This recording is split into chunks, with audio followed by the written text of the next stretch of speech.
So,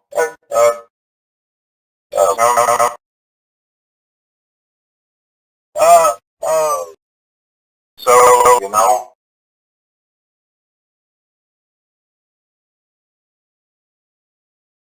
uh, uh, uh, uh,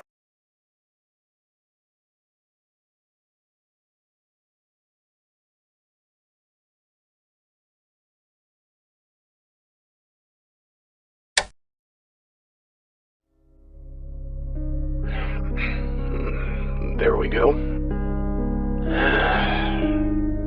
I left my post as soon as I finished writing this.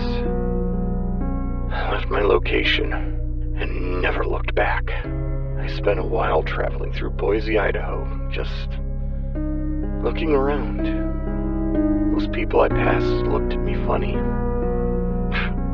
Figured I was someone in a ridiculous costume or some sort of escape prop from a local circus, perhaps. Funnily, the kids never looked at me like that.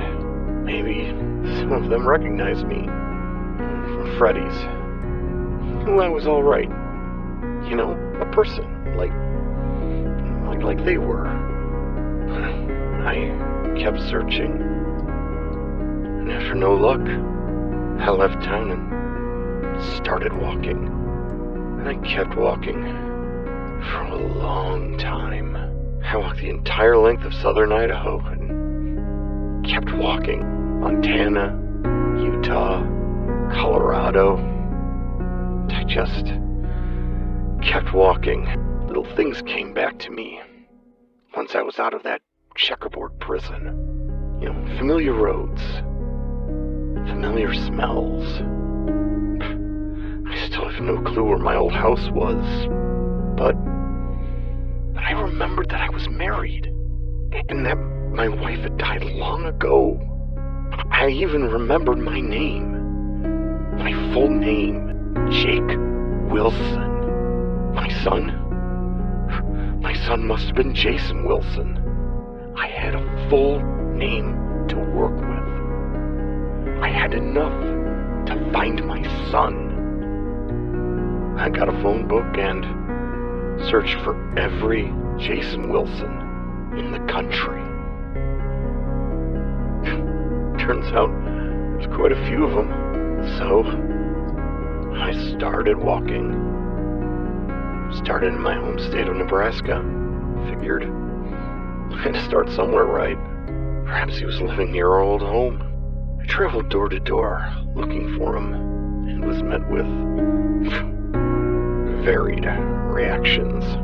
I searched for months before I found the right house.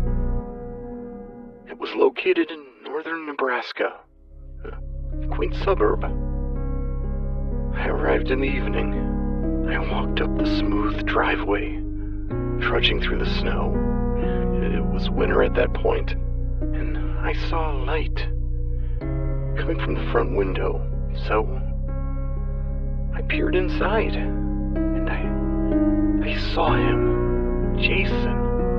I saw Jason, but, I mean, it was clearly him, but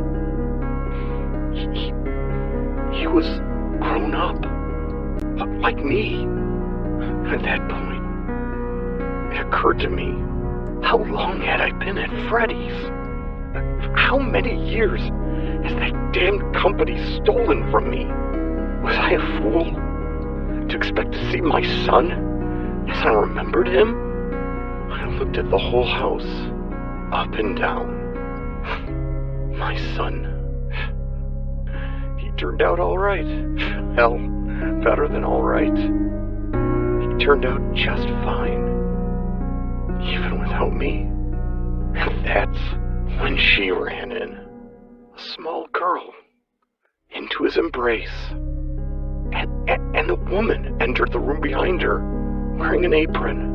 I noticed a whole dining room behind him, filled with people. I should have noticed from the big Christmas tree in the living room. They were celebrating Christmas in there. I stood transfixed, watching this happy family at the table, chatting, pulling Christmas crackers. They They were happy. Slowly, the window I was peering through steamed up, and I couldn't see Jason or his family anymore. Just my own reflection. And I saw myself, and what he would have seen me as, a monster. I couldn't bring myself to knock on the door. I left the house alone and never came back. He was happy without me, and having a monster suddenly stumble into his life would have ruined everything.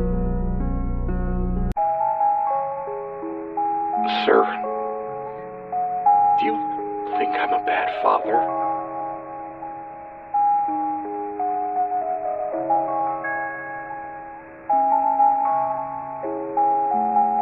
Uh, uh, uh,